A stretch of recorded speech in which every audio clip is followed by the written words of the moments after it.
I was watching one of the news shows, and they were talking about the measles outbreak and the divisiveness between groups of citizens in this country not being able to agree on what should be done about it. And everybody has their opinion, and everybody's saying that the other person's opinion, the other group's opinion, is wrong and theirs is right, because theirs is backed by religion, backed by political righteousness. But I said, well, this would be a great exercise for the Sangha to see what's in their Dhamma that they are able to use to bring agreement and reconciliation to a huge problem. In other words, social engineering. And I started out by researching Christian Science, because I think this is the largest group, and correct me if I'm wrong, I'm sort of flying by the seat of my pants here. But I think that's the largest group that believes in no vaccinations. Is that right? Okay, that's what I thought, but I just wanted to check with those that are knowledgeable. And I was going to dig into the history of that and to see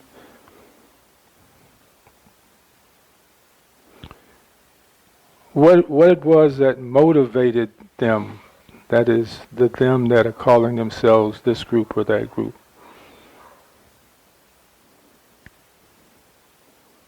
And I went into the Dhamma and I found what I feel is an appropriate discourse that fits right into the song about love and sun and guiding. And this sutta starts out by having a group of Brahmin who heard that the Buddha and some of his disciples were traveling through their province. And they said that this person has a reputation of being fair and wise. And so let's go ask him how we should approach our lives that will guarantee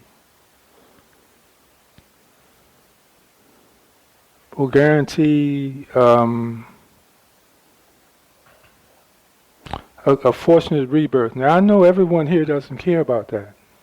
Everyone here doesn't care about whether they're going to have a fortunate rebirth or not. I've been told that they don't care about, or they don't think about enlightenment, they just think about this life and what to do to make this life better. But you're going to die.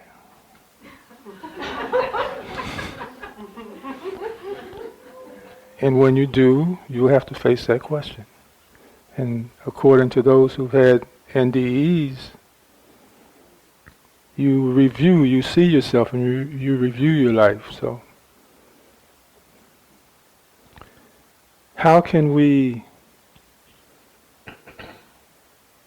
socially engineer our lives, our pathways, so that we will be good to ourselves and good to others and good to our families until we cross the next threshold? And what the Buddha taught these Brahmin, these people of the bamboo gate, was that all you have to do is keep it simple and follow the golden rule. If we could just get everybody to do unto others as they would have them do unto themselves, we would have a much more stable society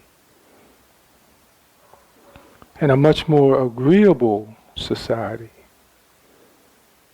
Because what we know is that we don't want other people telling us what to do. And so if we don't want other people telling us what to do, that means we can't tell other people what to do, and it stops the whole thing right there. It blocks the whole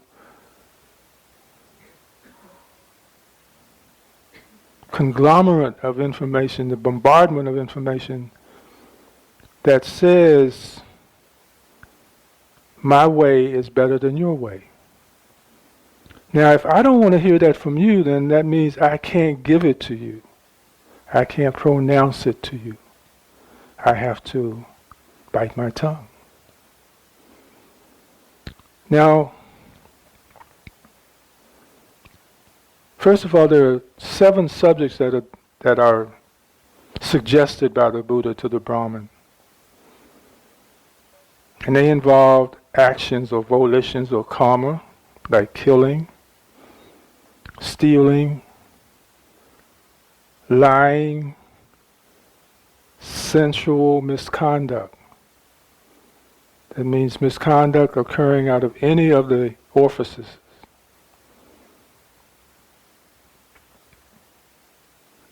That malicious speech, harsh speech, we don't like.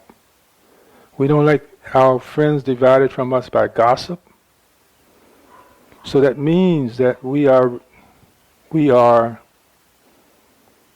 guided and contained by the same instruction to ourselves that we would give another person about what they like or what I like, and that I don't like you doing that to me or for me or to me or against me.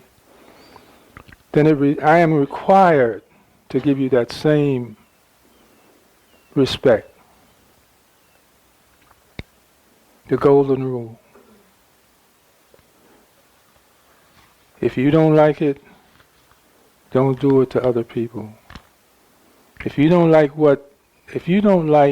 people telling you what to do with your family and your life, then don't do it to other people. And this will stop a lot of this. And this will generate more respect for the other. Now, we've been working with a Vajrayana meditation on bodhicitta, where it talks about giving ourselves up and putting the other person first. Respecting, loving, being responsible for the other. Am I my brother's keeper? Yes, you are. Yes, you are. Because we all suffer when there's violence and misunderstanding in the world. So, I am guided by and encouraged to contain myself when I think about myself first. That I want to get mine before you get yours. That I am better than you. That my way is better than your way. And they're all just a way. It's all just a path, as the song says. And it should be about love. It should be about hand-holding. This whole thing about life is simply about you and I holding hands and getting across the street safely. Not arguing, not fussing, not making you do it my way or your way. That's why we have no proselytizing in the Dharma. We just say, here's the Dharma. If it works for you, if it's good for you, if it sounds good to you, if you think it fits into your socialization, then use it. That's the gift. You don't have to, you just listen. Come in here. That's what the Buddha said, come in here. And if you can use it in your life, if you can put some spin to it that will make your life more peaceful and more loving, then it's yours. You don't have to qualify for it. You don't have to be born of a certain caste to use it. It says, hey, if it works in your life, if it brings peace and harmony to your life, if it causes you to be harmless, in your relationship with others, here. If it brings discord, it's not for you at this time.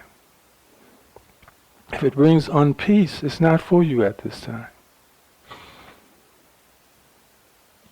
If it causes you to disturb your neighbor, to hate your neighbor, to be violent toward your neighbor, it's not for you. The golden rule. Remember, before you do anything, before you get out of bed, pre-frame your day, pre-frame your volitions, your actions, your karma, by saying, how does this fit in the box? Can I shut the lid on the golden rule if I put this in my box? Can I use this today to make the world a better place, to make me a better being?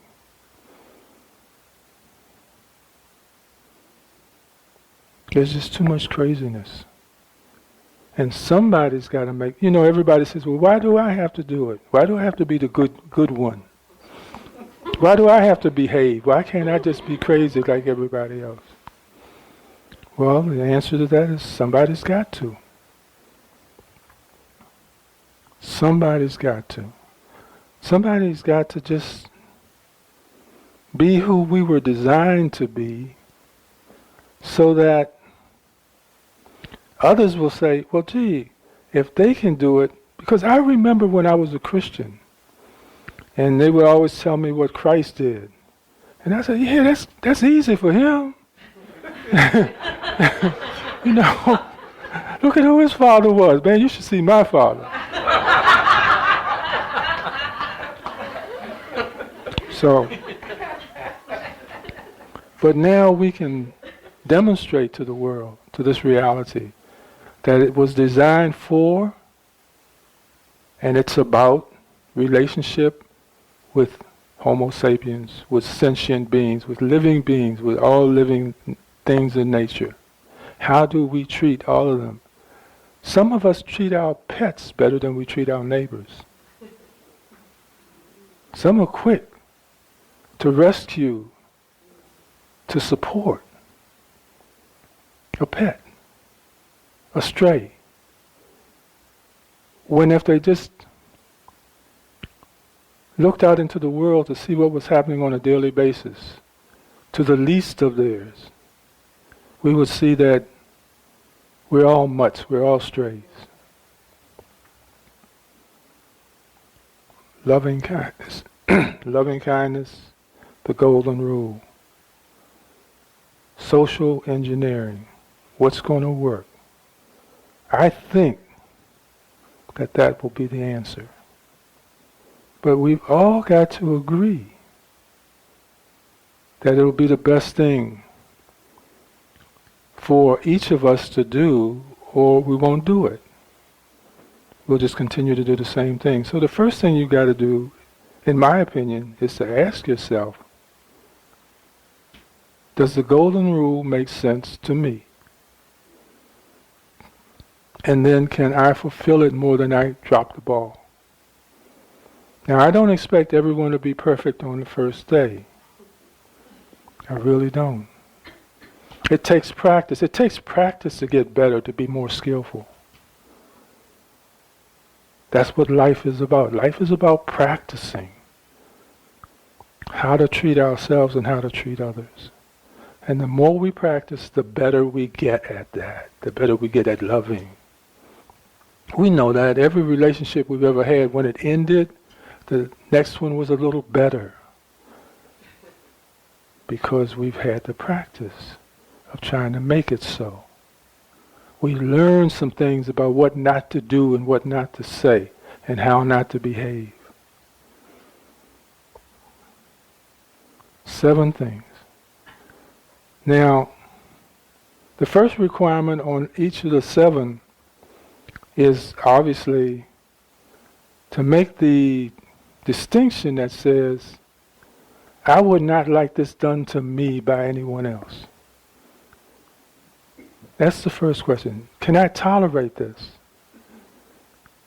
No, I really don't. I don't want people to murder me. I don't want people to shoot me. I don't want that to happen.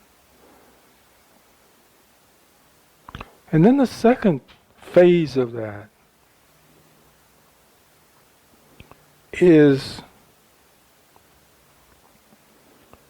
telling others when their behavior is not up to par. Because that would be the same thing I would want them to do for me. If I think I'm doing everything correctly, I want somebody to say, hey, wait a minute, no, you're not. You can do that. You can do better than that. That's what our grandmothers used to tell us. You can do better than that. You've been taught better than that. So that's the second thing. And the third thing is to commend the person who is doing it better than that. To make sure we say to them, boy, that was a great thing you did today. You know, I was thinking about doing the same thing, but you didn't do it. You're thinking about it. So, abstaining from it ourselves, condemning it in others. Be careful with that word condemn, because all of a sudden that puts up a block. But you can't agree with it if you feel that it is harmful. Anything that is harmful to any sentient being is something that you should discourage the use of. Action, physical body, speech, and thought. The three volitions. You should condemn it. You know, one of the things that I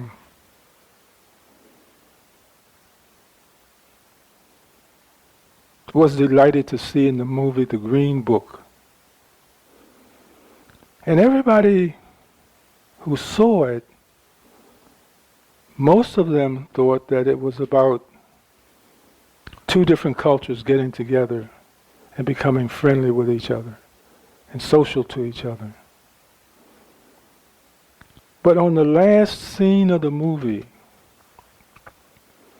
when his friend came to his house for dinner, and one of the relatives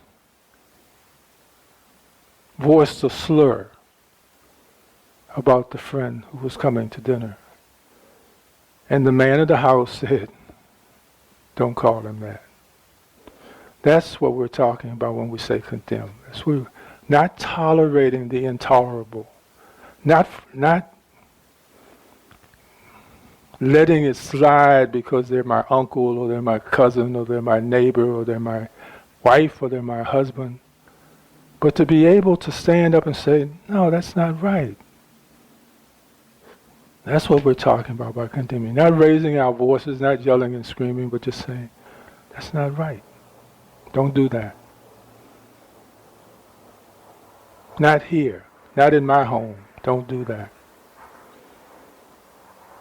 And we will have a modification. We will have social engineering because all of us will be working very hard to make it better. And that's what it takes. It takes all of us. Because what we've got now is some of us. That's my Dharma for today. Thank you so much for the song.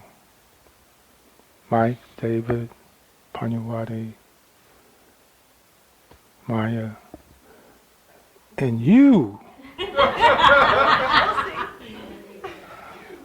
Yeah. So we appreciate that gift. And I promise that I will live out each day this week working on some part of what I can do to make that song a reality for people.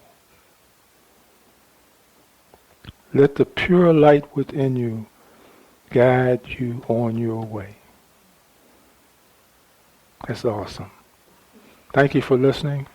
Thank you for supporting us. Thank you for doing all you do for us. This is really coming together as a great community.